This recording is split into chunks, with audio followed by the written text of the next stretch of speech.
কাছে যাবে মনে হয়। অন করো হাসকি। ওর এইটুকুর মধ্যে বন্দি ওর ভালো লাগছে না। মাম্মি পগো পগো। আরে আমাদের ঘরে এত কোনা কিপচি বেশি না, ভয় লাগে তো ওকে নিচে ছাড়লে। ওই দেখ আর কি। আরে ভয় কিছু না। তুই ভয় পাচ্ছিস কেন? বাচ্চা করে তাও কিচ্ছু হবে না। দাঁতে জড়ি নাই, নতুন দাঁত উঠছে। ও খেলতে যাচ্ছে, খেল। পগো বাবা ওদিকে যা, আয় আয়। ওদিকে যাও। কথা শুনে কিন্তু। হাসকি। পগো যা বাবা, পগো যা। আমার তো মনে করতেছে না কই রাখছি। এদিকে বসতে বলো না। মনে তো হচ্ছে খাটেই ঢুকাইছিলাম, একটা ব্যাগেই আছে। তুলা টুলা আর খেলার মন নাই। হাঁপাই গেছি। যে সারা ব্যাগে ঢুকাইছি। আসলে এই যে আসছি, আসার পরে এত জিনিসপত্র সব খাটে ঢুকাইছি, আমার এখন মনে পড়তেছে না। নো। আয় আয় আয় গাড়ি দেখিস। যাও ওদিকে যাও, যাও ওদিকে আবার গো এদিকে যাও। হাসকি।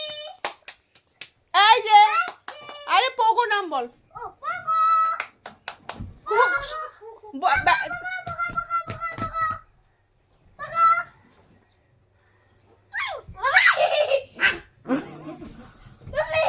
এদিকে আসিস না, তুই এদিকে আসিস না।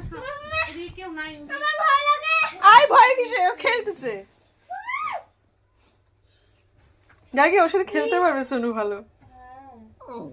ও আমিও খেলতে পারবো। পগো আয় পগো আমিও খেলতে পারবো। পগো আমিও খেলতে পারবো।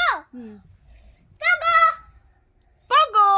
ওমা আর ডিস্টার্ব করে ওর না গায়ে একটু পোকা টোকা হয়েছে মনে হয়, বুঝতে পারলি? ওর জন্য প্রবলেম করতেছে ওর। হাঁপাই গেছে। পগো বেডটা কই ঢুকাইছি? কোনো বিছনা খুঁজে কি রে, বেডটা কোথায় রাখছিস? বহু বছর, 2-3 বছর আগে ঢুকাইছি তো। দেখি ওই শোকের গুলাতে আছে নাকি, আর আমি তো সব বের করে দিলাম এখান থেকে। চুপ করে। এখানে তো নাই। এখন এই কোণাটা শুধু দেখা বাকি।